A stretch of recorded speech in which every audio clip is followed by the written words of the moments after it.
नमस्कार, मैं श्रद्धा कुमारी और देख रहे हैं आप मंजिल इंडिया पॉडकास्ट। आज हम एक नए एपिसोड के साथ आए हैं, जिसमें आज खासकर पर्यावरण दिवस के बारे में बात होगी। तो आज हमारे बीच मौजूद है स्पेशल गेस्ट राय दीन फाउंडेशन के प्रेसिडेंट मोहम्मद कामरान। तो आइए इनसे बात करते हैं और इनके बारे में जानने का प्रयास करते हैं। तो सर, सबसे पहले आप अपने बारे में बताइए। नमस्कार। मैं अपने बारे में बता दूं, मेरा नाम मोहम्मद कामरान हुआ और मैं एक व्यापारिक फैमिली से आता हूं और मैं काफ़ी सारे बिजनेसेस करता हूं गोड्डा के अंदर, और आउट ऑफ गोड्डा भी मेरे बहुत सारे बिजनेसेस हैं। हमारी जॉइंट फैमिली है, हम लोग सारी फैमिलीज़, ये हमारा थर्ड जनरेशन है जो हम लोग बिजनेस में है। यही है, सिंपल ही हमारी स्कूलिंग गोड्डा में हुई है और मेरा +2 रांची में मैंने किया। फिर आफ्टर दैट मैं फिर गोड्डा में ही आके फिर अपना ग्रेजुएशन और MBA कंप्लीट किया जामिया से डिस्टेंस में। और मैं, आप समझो तो मैं +2 के बाद ही व्यापार से जुड़ गया हूँ और मुझे काफ़ी एक्सपीरियंस है। मैं काफ़ी स्टार्टअप भी किया हूँ अपने बिजनेस में, तो यही है। आप समाज सेवा में कैसे आए? और देखिए, जब मैं व्यापार में काफ़ी समय से इन्वॉल्व था, तो इस दरमियान में हमारे जब कोविड आया हमारे यहाँ पे, काफ़ी उस समय व्यापार में भी डाउनफॉल आ गया, बहुत सारे चीज़ों पे बदलाव आ गया। तो उस दरमियान मैंने कभी अपने मैन पावर को नहीं चेंज किया, नहीं हटाया, और उस वक़्त मैंने रियलाइज़ किया कि व्यापार और पैसा ही सब कुछ नहीं है, इसके अलावा भी काफ़ी सारी चीज़ें हैं जो करनी चाहिए। तो उस बीच मैंने देखा कि काफ़ी सारे लोग हैं जो दिहाड़ी पे काम करते थे, काफ़ी सारे लोग जिनको काम से निकाल दिया गया था, तो अब वो खाएँगे कैसे? उनके पास कोई सेविंग्स नहीं थी। तो ऐसे लोगों को मैंने जब देखा तो उनके पास राशन की दिक्कत है, बहुत सारी दिक्कत है। तो मैंने अपने ही व्यापार से लोगों को ग्रोसरीज़ देना शुरू किया। काफ़ी सारे जो पुलिस फ़ोर्स जो फ़ील्ड पे काम करते थे, लोगों को सेफ रखते थे, जो डॉक्टर्स की टीम थी, उन लोगों को मैंने काफ़ी सारी हेल्पिंग हैंड की। और ख़ास तौर पे जो गरीब लोग जिनके रोज़गार ख़त्म हो गए थे, उनको मैंने ग्रोसरी बाँटने का काफ़ी सारा काम किया। और उस वक़्त ही मुझे रियलाइज़ हुआ कि अ, बिज़नेस पैसा कमाना तो है ही, ये तो पार्ट है लाइफ़ का, लेकिन इनके अलावा जो इंसान का एक मकसद होना चाहिए, एक एम होना चाहिए, वो है कि लोगों की एक-दूसरे की मदद करनी। तो उस वक़्त ही मैं इस काम पे आया और मुझे इंटरेस्ट आने लगा। फिर मैं उसी दरमियान हम लोगों ने एक फाउंडेशन तैयार किया जिसका आपने चर्चा किया, राय दीन फाउंडेशन। तो उसके बाद, उस फाउंडेशन के बाद इसमें काफ़ी सारे युवा हैं जुड़े। सारे युवाओं के साथ मिल के हम लोग ने इसमें बहुत सारे काम किए। गोड्डा का सबसे बड़ा फ्री हेल्थ कैंप लगाया। इसके अंदर हमें 14 से 15 डॉक्टर ने हेल्प किया और इसमें हम लोगों ने फ्री मेडिसिन, फ्री टेस्ट और 500 से ज़्यादा लोगों को हम लोगों ने एक दिन में चेक किया। तो ये एक बड़ी अचीवमेंट रही हमारे राय दीन फाउंडेशन के लिए।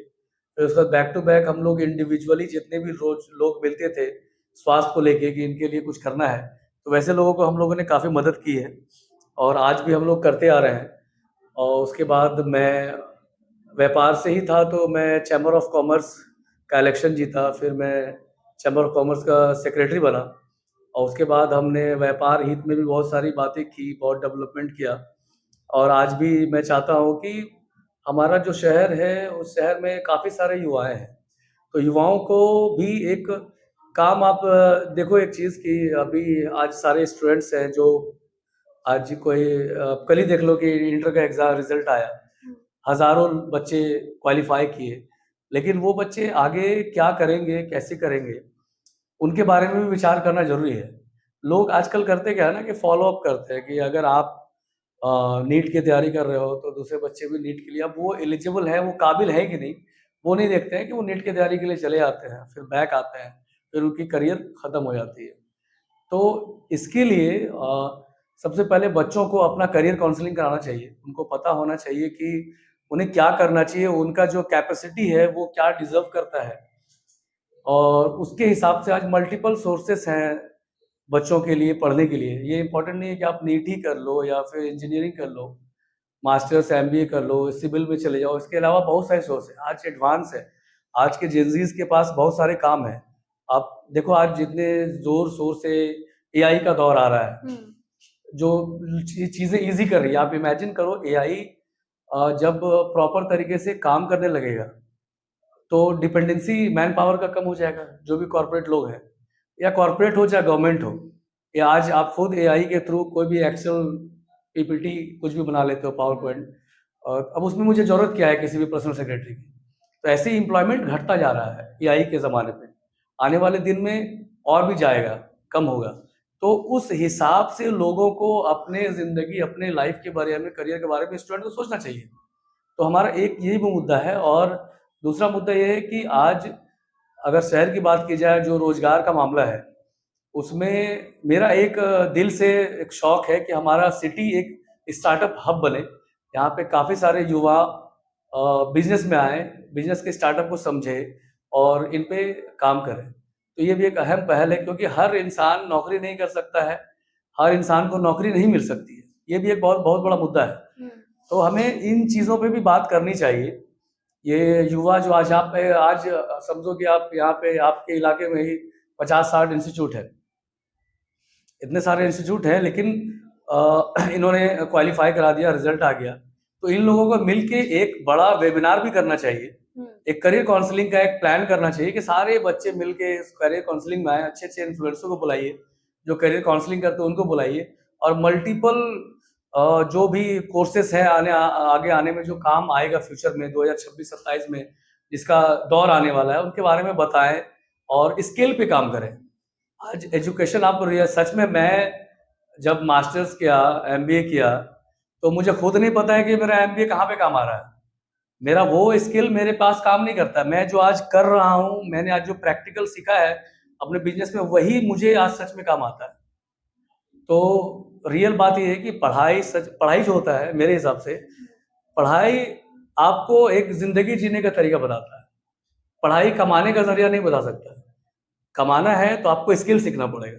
आप एजुकेशन के साथ साथ आप स्किल पे आइए, स्किल पे काम कीजिए, और अच्छा हो सकता है। आज हमारे गोड्डा में काफ़ी सारे स्कोप है युवाओं के लिए जो कर सकते हैं, बस उसे अच्छे से गाइडलाइन की ज़रूरत है, उसे गाइडलाइन करना चाहिए।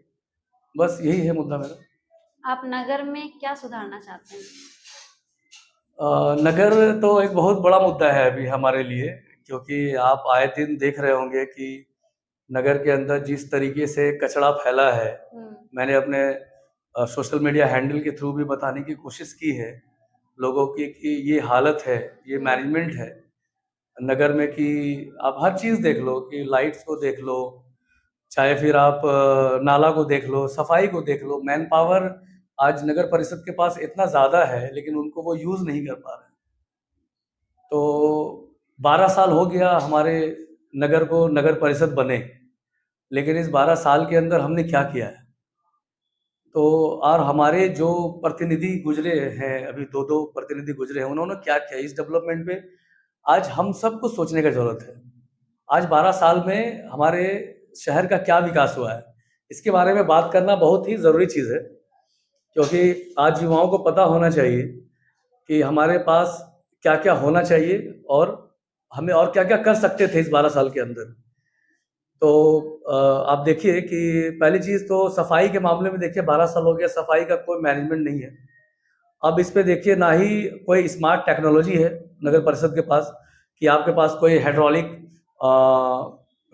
डस्टबिन हो या हाइड्रोलिक मशीन हो जो पूरे कूड़े को उठा लिया जाए, और ना ही आपके पास कोई एक डंप यार्ड है जहाँ पे आप कूड़े को सेग्रीगेशन कर सके।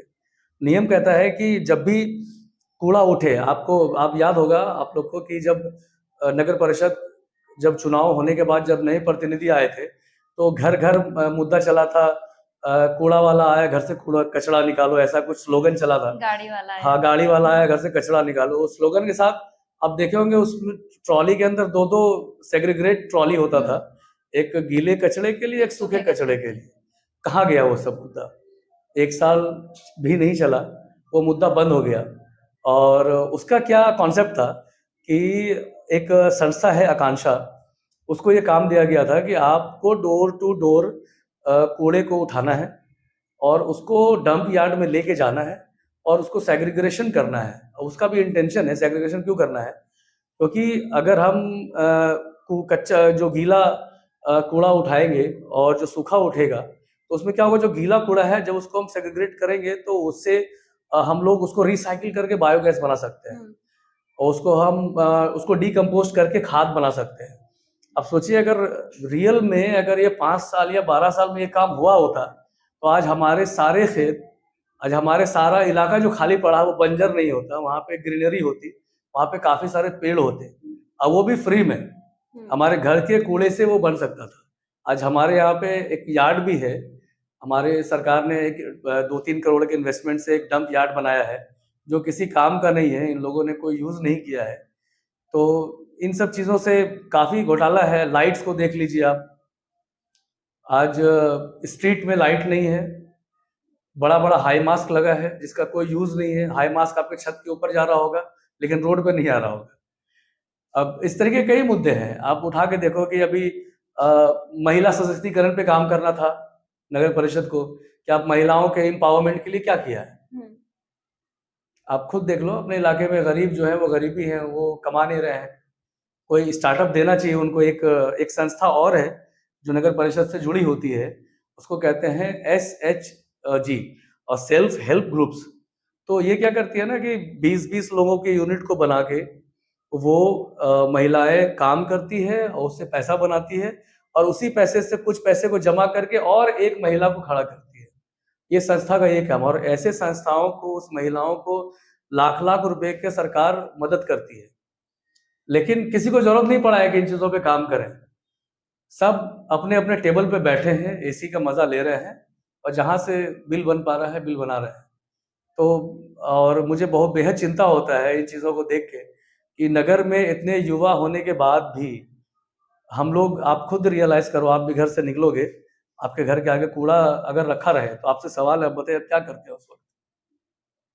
देख के क्रॉस कर जाएंगे। सिंपल, हम आप सब यही करते हैं, नाक दबाते हैं, निकल जाते हैं अपने आगे वाले काम में। अगर वहीं पे कोई इंसान रुक के उसको मुद्दा बना ले कि भाई ये कूड़ा कूड़ा यहाँ पे है क्यों, मामला वहीं पे हल हो जाएगा। आज हम यंग हैं, जिसपे हम लोगों को जिस पे आवाज उठाना चाहिए उस पे हम लोग आवाज नहीं उठा रहे हैं। आप समझिए इन चीजों को। आपकी जो जिम्मेदारी बनती है, जो मेरी जिम्मेदारी बनती है, उसको हम लोग नहीं कर रहे हैं, जो आवाज उठाना चाहिए। आज इसी का तो मजा ले रहे हैं ना, जो भी हमारे इलाके के प्रतिनिधि हैं, पदाधिकारी हैं, इन्हीं चीज का मजा लेते हैं कि कोई बोलने वाला नहीं है। जनता जागरूक नहीं है तो कोई भी कुछ कर लेगा, सिंपल सी बात, बस यही है। इन्वायरमेंट के बारे में आप क्या कहेंगे? एनवायरनमेंट भी नगर से ही जुड़ा हुआ है। जो नगर में आज आप हर साल गर्मी आप देख रहे होंगे, बढ़ती हुई गर्मी है। हर साल आप जो लास्ट टेम्परेचर 1-2 डिग्री बढ़ते हुए देखेंगे, वहाँ पे इसका कारण यही है कि पर्यावरण, आज हम लोग अपने इलाके में पेड़ को काटते जा रहे हैं, अपने इलाके को कचरे से भरते जा रहे हैं, प्रदूषित करते जा रहे हैं, और हद से ज़्यादा प्लास्टिक्स यूज़ करते जा रहे हैं। आज अभी मैं आपको बोलूं कि भैया कोल्ड ड्रिंक पिलाओ, तो आप सबसे पहले डिस्पोजेबल ग्लास मंगाओगे, जो प्लास्टिक्स का होता है उसमें हम लोग पियेंगे, ठीक है। और आप सोचो कि अगर उस ग्लास को अगर हम फेंक दें रोड पे, तो वो ग्लास 100 साल तक डिस्ट्रॉय नहीं हो सकता है। हमारे, समझिए, आपके 2-3 जनरेशन तक वो प्लास्टिक का ग्लास देख सकता है।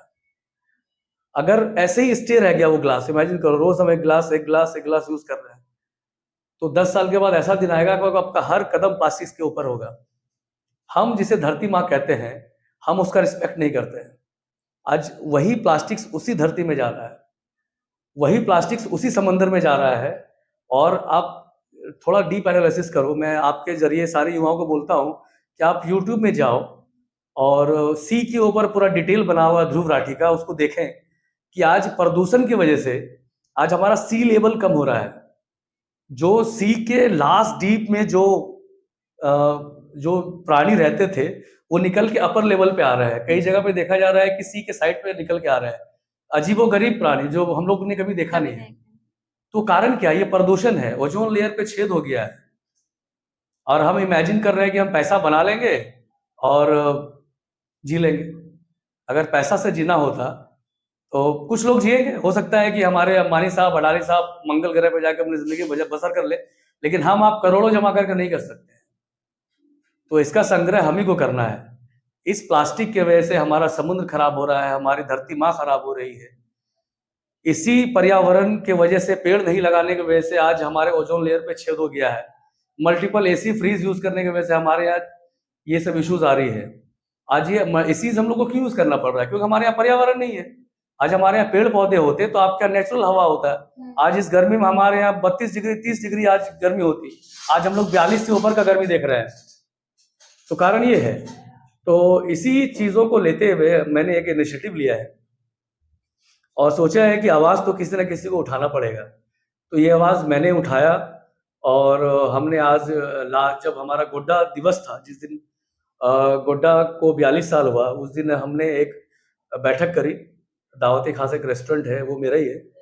तो हमने वहाँ पे एक बैठक किया और उस बैठक में काफ़ी सारे इन्फ्लुएंसर आए सॉरी, न्यूज़ चैनल्स आए, काफ़ी सारे कोचिंग्स वाले, इंस्टीट्यूट वाले आए, जो पर्यावरण से रिलेटेड संस्थान हैं वो आए।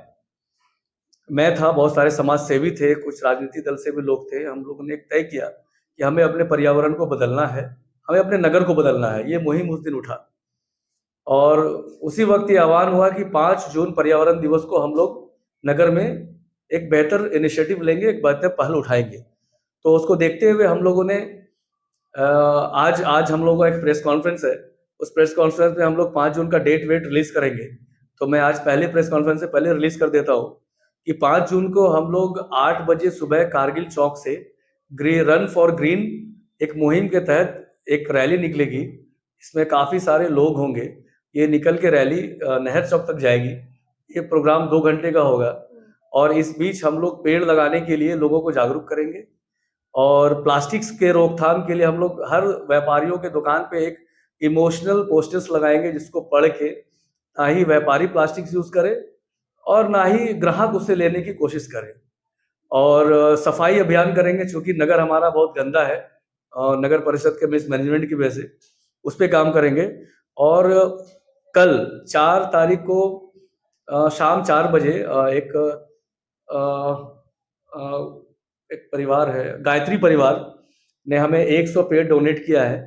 तो हम लोग वो 100 पेड़ को नगर के 100 लोगों को बांटेंगे और उन्हें ये आवेदन करेंगे कि इसे आप 5 जून को अपने अलग अलग जगह पे लगाएं। तो इसका एक मकसद ये भी है, अगर कोई एक इंसान एक पेड़ लगाएगा तो उसे चिंता भी होगा कि उस पेड़ को देखने का, कि मेरा जो पेड़ लगाया हुआ था वो कहाँ तक सही है, उसके अंदर पत्ते पनपे हैं कि नहीं, वो बढ़ रहा है कि नहीं, कोई जानवर उसको खा तो नहीं रहा है। तो जब ये क्यूरियोसिटी आएगी ना, तो 100 में तो 70 पेड़ जरूर लगेगा। लेकिन आज हम क्या करते हैं, फॉर्मेलिटी के नाम पे एक पेड़ लेते हैं, अपने ब्रांडिंग के साथ पहुंचते हैं, एक गेवियंस लेते हैं, पेड़ को नगर के पॉस इलाके में लगा के गेवियंस लगा दिए, छोड़ दिए, फिर अब अगले साल मिलेंगे, पता चलता है वो पेड़ मर गया। ये फॉर्मेलिटी होती है, ऐसे नहीं होगा। हर जो लोगों को जागरूक करना पड़ेगा कि ये हम सबका मुहिम है, हम सबको इस पे आगे बढ़ना है। पर्यावरण को साफ सफाई करने के लिए कैसे मैनेज करेंगे? देखिए, पर्यावरण को सफाई का मैनेजमेंट यही है कि आपके पास जो इसका तो ड्यूटी सीधे नगर परिषद को बनता है कि इसकी सफाई कैसे करें।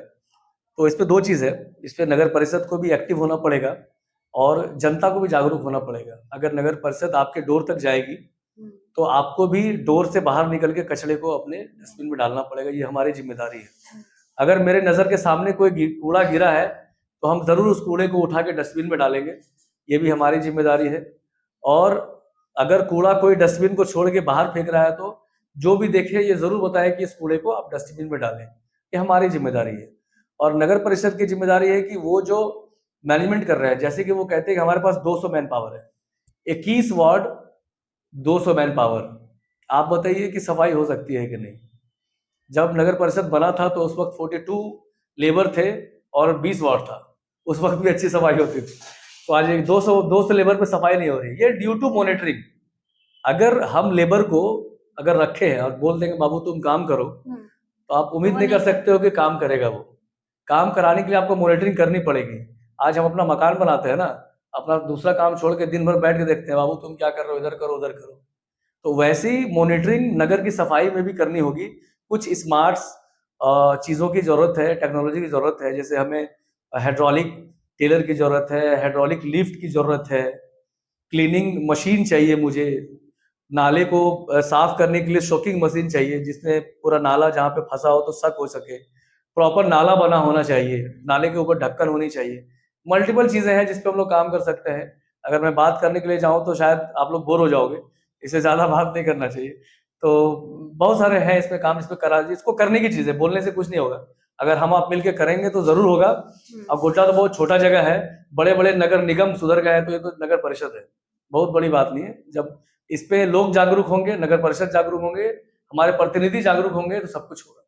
आपके हिसाब से नगर में क्या विकास होनी चाहिए? देखिए, सबसे ज़्यादा ज़रूरत नगर में रोज़गार की है, ठीक है? क्योंकि जब लोग आज बेरोज़गार होने की वजह से ही लोग नशे की तरफ बढ़ रहे हैं, बेरोज़गार होने की वजह से चोरी हो रही है। आज जितना भी कुकर्म हमारे नगर में होता है वो बेरोज़गारी की वजह से होती है, सबसे पहली बात। तो हमें रोज़गार के लिए लोगों को, युवाओं को इन्वॉल्व रखने की ज़रूरत है। अगर लोग इन्वॉल्व रहे, क्यों ना वो 6,000 कमाएँ या 60,000 कमाएँ। अगर लड़के लड़कियां इन्वॉल्व रहेंगी तो ये एक अहम पहल होगा नगर के विकास के लिए। और नगर के विकास के लिए मैं चाहता हूं कि एजुकेशन सेक्टर जो है इस पे भी काम हो। और नो डाउट यहाँ पे जितने भी इंस्टीट्यूशंस हैं, कोचिंग सेंटर हैं, वो बहुत अच्छा काम कर रहे हैं, नो डाउट अच्छा रिजल्ट है। आज गोड्डा झारखंड में अच्छे लेवल पे जाना जा रहा है, आज गोड्डा का नाम है हर एंगल से। बस हम लोग उसको एक सही लेवल पे लेके नहीं जा पा रहे हैं। आज आप कल देख लो, कल नेशनल खेल के आया है एक टीम अंडर 16 नेट बॉल पे, ये बड़ी बात है। और कल ही एक अच्छा रिजल्ट हमारा गोड्डा ने इंटर में दिया है, ये बड़ी बात है। लेकिन लोग इतना अच्छा कर रहे हैं तो हमारा नगर अच्छा क्यों नहीं कर रहा है? तो उसी तरीके से मैं उसी युवाओं को कहना चाहूंगा कि आइए और नगर के विकास में सब मिल के काम कीजिए, तो नगर का विकास होगा। सफाई, शिक्षा, महिला सशक्तिकरण और ग्रीन सिटी, इन सब के विषय में आप क्या कहना चाहेंगे? देखिए, सफाई की बात मैंने पहले कह दी कि सफाई की जिम्मेदारी जितनी नगर परिषद की है उतनी जनता के भी है। और मेरे हिसाब से जनता की ज़्यादा है। अब जनता भले ही बोल दे कि भाई मैं क्यों करूँ, मैं तो होल्डिंग टैक्स देता हूँ, मैं वो ट्रेड ट्रेड लाइसेंस के लिए टैक्स देता हूँ, तो ठीक है, वो आप देते हो मेंटेनेंस के लिए, अपने सड़क के लिए, अपने नाला के लिए, अपने लाइट्स के लिए। हालांकि वो पैसा आपका भी यूज़ में नहीं आया है, प्रॉपर तरीके से यूज़ में नहीं आया है। तो सफाई के लिए हम दोनों को जागना पड़ेगा और आपको लड़ना भी पड़ेगा। आप सोचोगे, मैंने अभी आपको बताया कि अगर कूड़ा देख के अगर हम निकल जाएंगे तो सफाई कभी नहीं होगी। सफाई के लिए हमको जागरूक होना पड़ेगा। और नगर परिषद को चाहिए कि एक एक चैनल बनाए, चाहे वो व्हाट्सएप चैनल ही क्यों ना बने, और जिसपे कुछ कुछ वार्ड से कुछ प्रतिनिधि को रखे। वार्ड पार्षद तो रहते ही है, और भी कुछ लोगों को रखे, और उस चैनल के थ्रू हर अलग अलग वार्ड का अपडेट ले, जो भी शिकायत हो उस व्हाट्सएप ग्रुप में आए, तो इस तरीके से ज्यादा अवेयर होंगे लोग। आज हमारे वार्ड में कुछ होता भी है तो हम बोलते नहीं है और वहां पता चलता नहीं है, इस वजह से काम अधूरा रहता है। सफाई के लिए जागरूक होइए, नगर परिषद को भी जागरूक कीजिए, एक ये मुद्दा है। और दूसरा मुद्दा था आपका महिला सशक्तिकरण की बात। तो महिला सशक्तिकरण में मेरा अपना खुद का शौक है, और मैं सोचा भी हूँ कि आगे मैं एक ऐसा गोड्डा में फेयर लगाऊं। आज आपको पता होगा कि आज गोड्डा के अंदर काफी सारे स्टार्टअप्स हैं जिन्हें महिला ने किया है। जैसे कोई घर पे अचार बनाती है, कोई सिलाई करती है, कोई पापड़ बनाते हैं, कोई कपड़ा बुनते हैं। मल्टीपल स्टार्टअप्स है। अगर हम लोग देखने जाएं, सर्च करने जाएं, तो महिला इंटरनली काम तो कर रही है, लेकिन होता क्या है ना कि उनको सेल्स नहीं मिलता है। बनाते बहुत अच्छा, आप बहुत अच्छा अचार बना लेती हो, आप बहुत अच्छा ठेकुआ बना लेते हो, ठीक है, और सब लोग तारीफ कर रहे हैं कि भाई मैडम बहुत अच्छा ठेकुआ बनाती है। लेकिन अब हम सोचते हैं सेल्स कैसे करेंगे इसको। हम निकलते हैं शहर में कि भाई ये ठेकुआ अच्छा है, इसको आप ले लो। लोग, दुकानदार अंडर एस्टिमेट कर देते हैं ऐसे, ठीक है। तो अंडर एस्टिमेट करते हैं तो हम लोग फिर डिमोरलाइज हो जाते हैं कि भाई कुछ नहीं, कोई फायदा नहीं, हमारे स्किल का कोई फायदा नहीं, हम लोग करते हैं वही जो औरतें करती है, शादी वादी करो, घर पे जम जाओ। तो लेकिन ऐसा नहीं है। मैं महिलाओं से विनती करना चाहता हूँ कि आप आगे बढ़िए। महिला के अंदर जो पावर है ना, महिला जो कर सकती है वो जेंट्स नहीं कर सकते। महिला के अंदर जो स्किल डेवलपमेंट होता है वो मेल के अंदर, आप जो महिलाओं का जो माइंड सेट होता है ना, वो एकदम सेंटर पॉइंट पे होता है। मेल के पास थोड़ा डिस्ट्रैक्टिंग होता है कि चलो थोड़ा घूम लेते हैं, थोड़ा दोस्तों से मिल लेते हैं, थोड़ा ये काम कर ले, थोड़ा वो काम कर ले, लेकिन अगर औरतें चाह ले एक काम को करने के लिए डिटर्मिनेशन के साथ, तो बहुत अच्छे से करती है। तो इन चीज़ों को यूज़ करना चाहिए। अब मुद्दे पे आइए कि आप ठेकुआ बनाने जानते हो लेकिन उसको नहीं कर पाते हो। मैं क्या चाहता हूँ कि इस ठेकुए को नेशनल लेवल पे लेके जाएँ। आपने देखा होगा बहुत सारे फेसबुक के अंदर एक ऐड आता है ठेकुआ, बिहार के अंदर कोई एक ठेकुआ बनाता है, आज उसको पूरे वर्ल्ड में एक ब्रांड बनाया जा रहा है। आपने देखा होगा, मैं तो खाया भी हूँ मंगा के, और टेस्ट कुछ नहीं है, उसकी ब्रांडिंग अच्छी है, उसका मार्केटिंग अच्छा है, उसकी पैकेजिंग अच्छी है, और वो डिजिटल मार्केट के अंदर बिक रहा है। आपने सुना होगा झाजी अचार, आपने शायद खाया भी होगा। आज वो वर्ल्ड लेवल पे काम करती है। आज से 2-3 साल पहले झाजी अचार एक भाभी, एक ननद ने मिलके अपने घर से स्टार्ट किया, ठीक है? आज वो 100 करोड़ से ऊपर का व्यापार है। आप सोच सकते हैं घर का धंधा 100 करोड़ का बन सकता है। आप भी कोई व्यापार बना सकते हैं, और यहाँ भी जो देख रहे हैं वो भी कोई व्यापार बना सकते हैं, लेकिन सोचने की जरूरत है। और मैं आप सबसे विनती करना चाहता हूँ, आप जो भी ऐसे स्टार्टअप करना चाहते हैं, आप प्लीज मेरे से मिले, फ्री ऑफ कॉस्ट, मेरा कोई कॉस्ट नहीं है। आप मिलिए मेरे से, जितना भी मदद होगा आपका मैं करूंगा। और जिनके पास भी आइडियाज हैं वो लेके आए मेरे पास, मैं उनके आइडियाज को एक सही मार्गदर्शन दूंगा, और उम्मीद करूंगा कि आपके मार्गदर्शन को एक सही जगह मिले और सही दिशा मिले, और आपके व्यापार नेशनल लेवल पे जाए कम से कम। और सबसे आसान तरीका है डिजिटल मार्केटिंग। मेरे पास इसका टीम भी है, मैं खुद डिजिटल मार्केटिंग पे भी बिजनेस करता हूँ। वहाँ भी मेरे ज्वेलरीज के बिजनेस हैं, तो मैं उस पर भी काम करता हूँ। मेरे टीम्स हैं, उनको पता है कि ब्रांडिंग कैसी होती है, डिजिटल मार्केटिंग कैसे होता है, फेसबुक ऐड, मेटा ऐड क्या होता है। मैं भी इन लोगों के साथ रहते रहते बहुत कुछ सीख गया हूँ। तो ये चीज़ है। तो आप आइए, आपके पास कुछ भी छोटा सा छोटा प्रोडक्ट हो, आप जो कर सकते हो, आप बना सकते हो, आपको लगता है कि ये मेरा अलग है, तो मैं उसको प्रमोट करूंगा और ऊपर तक लेके जाऊंगा। ये महिलाओं के लिए मेरा आवेदन है कि आप बढ़िए, और महिला जो कर सकती है कोई नहीं कर सकता, ये सिंपल सी बात है। तो महिला के लिए था। और क्या मैडम मुद्दा था आपका? Green city. ग्रीन सिटी के लिए हम लोगों को ज़्यादा से ज़्यादा पेड़ लगाना है, और इसके ऊपर यही है कि 5 जून को हम लोग जो मुहिम निकाल रहे हैं, तो उसका हम लोग मुद्दा रखें कि ये मुहिम की शुरुआत है। 5 जून को जो मुहिम होगा, वो उस दिन होके ख़त्म नहीं होगा, वो एक शुरुआत है। वो उस दिन शुरू होगा, और हम लोग जो एक टीम है, अभी 100 लोगों का टीम बना है, और आशा करते हैं कि इस मुहिम के बाद वो 1000 लोगों का एक टीम बने। और कभी भी कोई भी नेशनल इवेंट हो, आप जैसे पर्यावरण दिवस, 2 अक्टूबर गांधी जयंती, 15 अगस्त, ऐसे जितने भी इवेंट्स आएंगे, हम सब मिलेंगे, और हम सब पूरे जिला के अंदर पेड़ लगाने के काम को करेंगे, और इससे एक बदलाव आएगा। आज हम खुद देखेंगे कि आने वाले 5 साल के बाद हमारा पेड़ लगा हुआ पेड़, हम उसके छाए पे हैं, और 20 साल के बाद हम देखेंगे कि हमारे जो बच्चे हैं वो एक साफ और स्वच्छ हवा, ऑक्सीजन ले रहे हैं। तो ग्रीन सिटी के लिए मेरा यही प्लान है, हर जगह पेड़ लगना चाहिए। इंसान ही आज पृथ्वी का सबसे बड़ा दुश्मन बैठा है। बिल्कुल। आज जो मतलब बताता है कि हम सबसे बड़े रक्षक हैं पृथ्वी के, मेरे हिसाब से सबसे बड़ा भक्षक वही है, क्योंकि हर गंदे काम हम ही करते हैं। चाहे वो सी को पॉल्यूट करना हो, चाहे लैंड को, या फिर ट्री के हिसाब से, हर एंगल से हम ही लोग प्रदूषित करते हैं, और कोई नहीं। अगर हमारी धरती माँ बोल सकती तो वो क्या बोलती? अगर धरती माँ बोल सकती तो मेरे हिसाब से सबसे पहला लाइन होता कि मुझे मत बांटो। ये बंटवारा जो है कि आज एक इंसान को अलग अलग रंगों में बांट चुका है, अलग अलग धर्म में बांट चुका है, अलग अलग देश में बांट चुका है। तो धरती माँ पहले यही बोलती कि मुझे अलग अलग मत बांटो, मैं एक हूँ, और सब हमारे बच्चे हैं। तो मेरे हिसाब से तो यही बोलती है।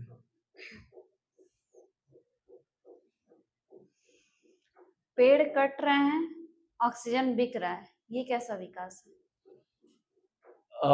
देखिए यही तो विकास इसको नहीं कह सकते, ये विनाश हो रहा है हमारे देश का, कि पेड़ काटा जा रहा है कि डेवलपमेंट के नाम से, कि हम पेड़ काटेंगे, रोड बनाएंगे, हाईवेज बनाएंगे, फैक्ट्रीज डालेंगे, लेकिन ये विकास नहीं है, ये विनाश है। इस वजह से आज मुझे ऑक्सीजन खरीदना पड़ रहा है। आज तो लोग बीमारी में ऑक्सीजन खरीदते हैं, और कल आप देख लेना, मेरा ये प्रिडिक्शन है कि बच्चे पीठ में बैग की जगह ऑक्सीजन लगा के स्कूल जाएंगे। ऐसा भी दिन आएगा।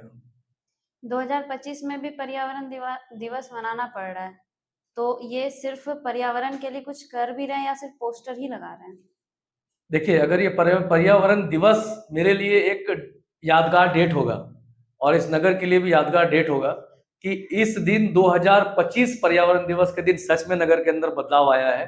हम उसी मुहिम पे काम कर रहे हैं।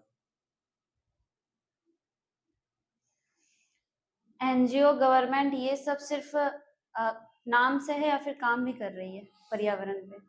नहीं करती है एनजीओज। और उनको आज करना क्या चाहिए? हाँ, आज जो भी मेजर ज्यादातर एनजीओज है वो खाना पूर्ति कर रही है, क्योंकि वहां पे जो देखिए एनजीओज का जो फाउंडर होते हैं ना, वो टॉप लेवल पे होते हैं, उनको जुड़ाव है। जो आज पैन इंडिया फैली हुई है संस्था, तो वो जो फाउंडर बैठे ना, उनको जुड़ाव है अपने संस्था से कि मुझे ये करना था सच में। लेकिन जब उसका नेटवर्क बदला ना, बढ़ा ना, तो अब वहां पे एम्प्लॉय आ गया, सैलरीड एम्प्लॉय। तो वो सिर्फ खाना पूर्ति करते हैं और हाजिरी बजाते हैं। हाँ, कुछ संस्थाएं ऐसी भी है जो आज दिल से काम कर रही है।